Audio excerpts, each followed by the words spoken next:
Hello, hello, hello again, everybody, and welcome back to another Artlapse.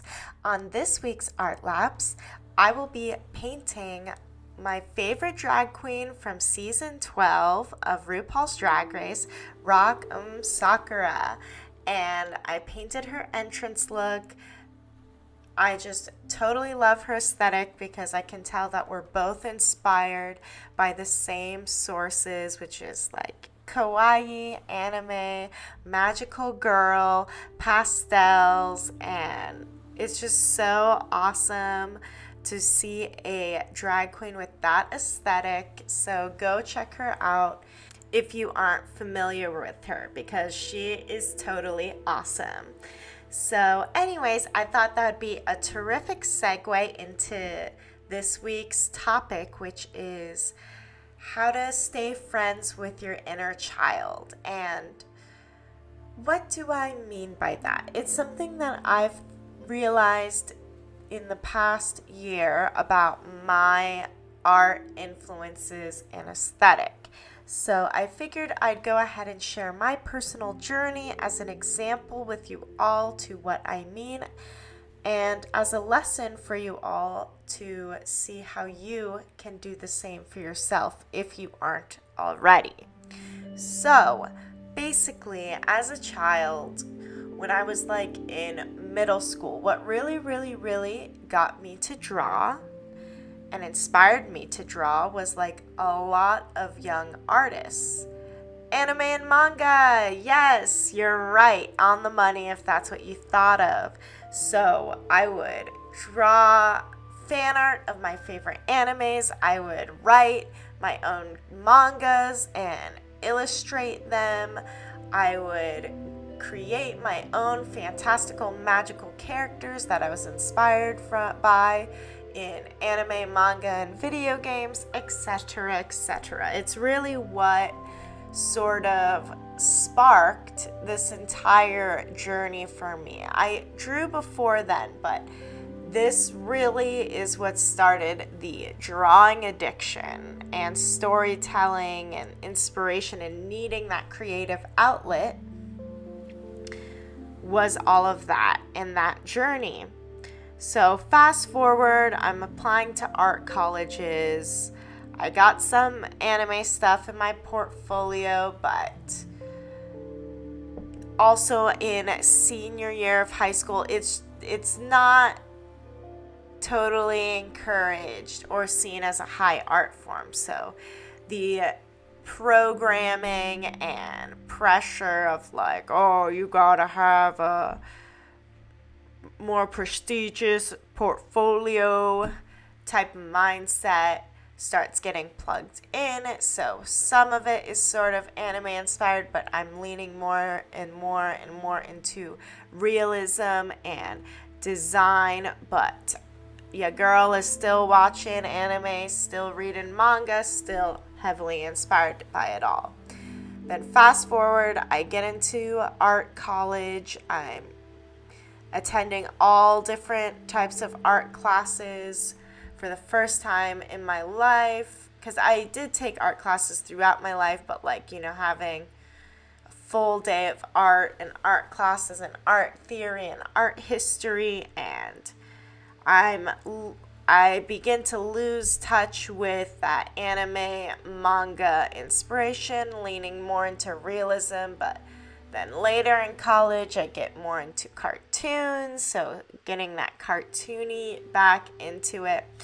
And I think somewhere down the line in my art education, it really was not something that was smiled upon. It wasn't necessarily always frowned upon. It really depended on the teacher. But I feel overall, as a generic whole in art education, it's from what I've heard from others about their experiences and my experience, it's not something that's celebrated, certainly.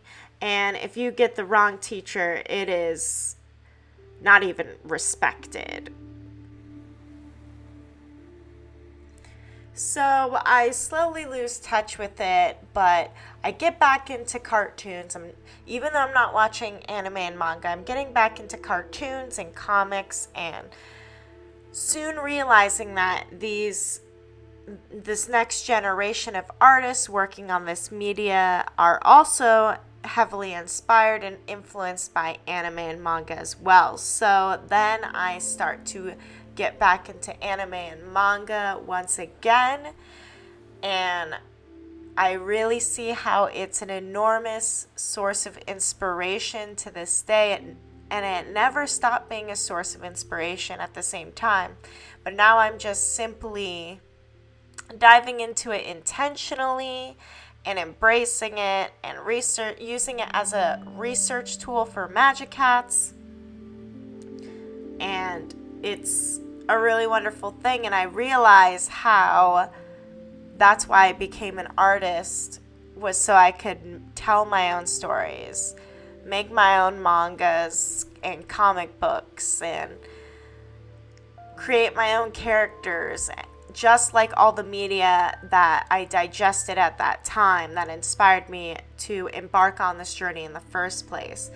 And so reconnecting with that and realizing that and remembering that after 15 years of doing what I've been doing and being on the path that I've been on really has empowered me and makes me feel as if I'm in alignment with what I love, or with that I'm creating what I want to see in the world. And that's a very, very exciting thing. Now, don't get me wrong, my path has been long and it's been winding and it's been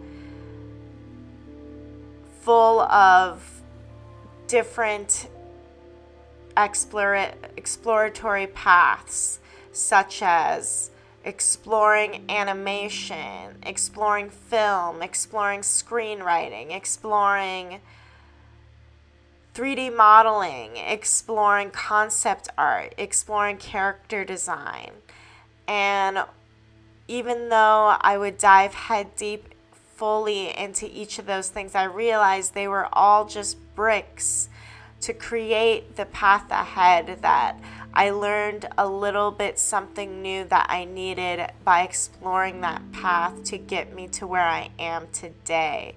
So even though it's not, those things are not what I specialize in or what my career is currently built around, it has built me up and prepared me to be doing what it is that I'm doing, which is running my own webcomic with weekly updates and writing my own story. Magic Cats is going to be over the course of 10 books with full casts of different and quirky characters and full of many different plot lines to explore and themes to write and characters to design and environments to create. There's so much there, and it's all accumulated together. And I do believe that keeping that connection with your inner child as a creator is going to set you up to be the most in sync with yourself as possible. And why is that? Because creation is a playful activity in and of itself, but when we put on pressure for perfection, we hamper that flow. We stop that flow. It's like a hose and you're grabbing onto the tube and the water can't get through. That's what happens when you put this pressure for perfection over your creations. You are stopping the flow of creation, but embracing that spirit of a child that is full of wonder and joy and so excited just to experience new things, and so excited by the act of creation in and of itself, is the way we can tap into that creative flow and essence that sparked within you the second you realized why you wanted to embark on this journey in the first place. And this can go into many facets of your life. If you are playing the role of the judge and you're so hard on yourself, you have to remember what it is to ease on within yourself, to feel that ease and to embrace that spirit of playfulness, curiosity, of that creative part of your brain that knows how to problem solve, but that your pressure has blocked you from being able to see.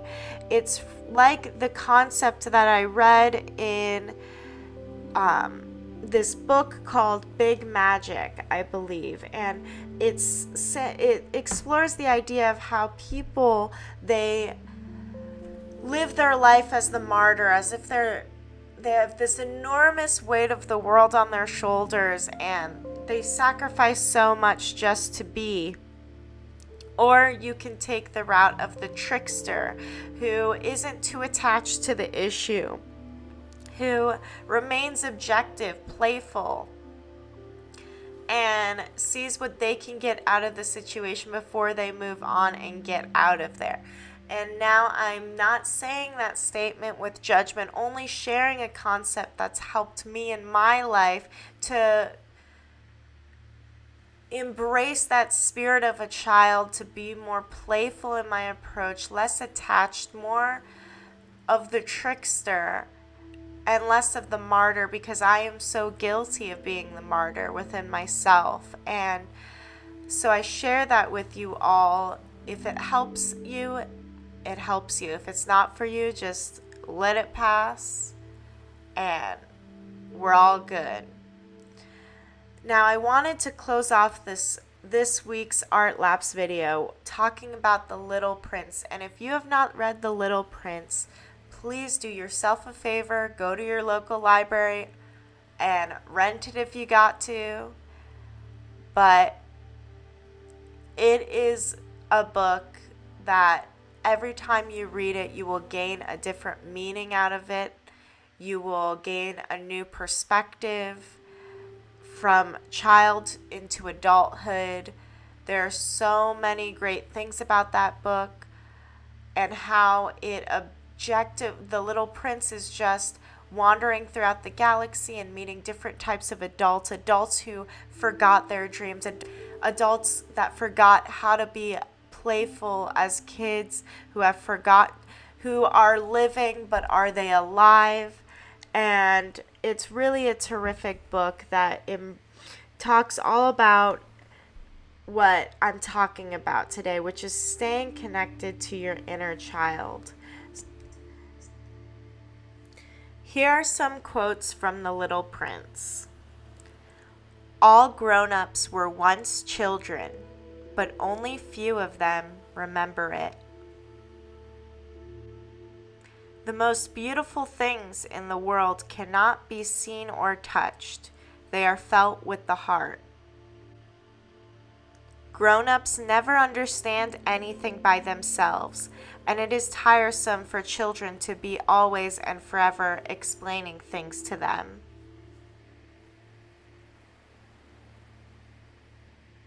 One last thing today, guys, on the inner child is it's important to entertain and embrace and live along with your inner child, because that can be the part of you that rebels against you when you're trying to make changes in your life, whether it's breaking an old habit or embracing a new one. It's the whisper in your ear that rebels against rules, and that's how it shows up in your life if you don't embrace it consciously and with intention, by allowing yourself the time and space to play and be easy on yourself and enjoy the things that you want to enjoy, and entertaining your inner child. So I'd like to thank my patrons for pledging every single month and helping support Magic Hats and videos like this to be created. If you'd like early access to my YouTube videos, go ahead and head on over to my Patreon. Link will be down below. And by pledging only $1 a month, you'll get early access to my YouTube videos and Magic Hats. If you like this video, go ahead and hit that like button. If you want to see more, go ahead and hit that subscribe button. We're doing weekly videos over here on this channel.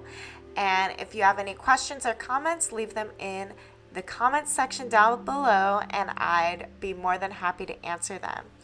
Thank you, everybody, and stay magical. I'll catch you next time.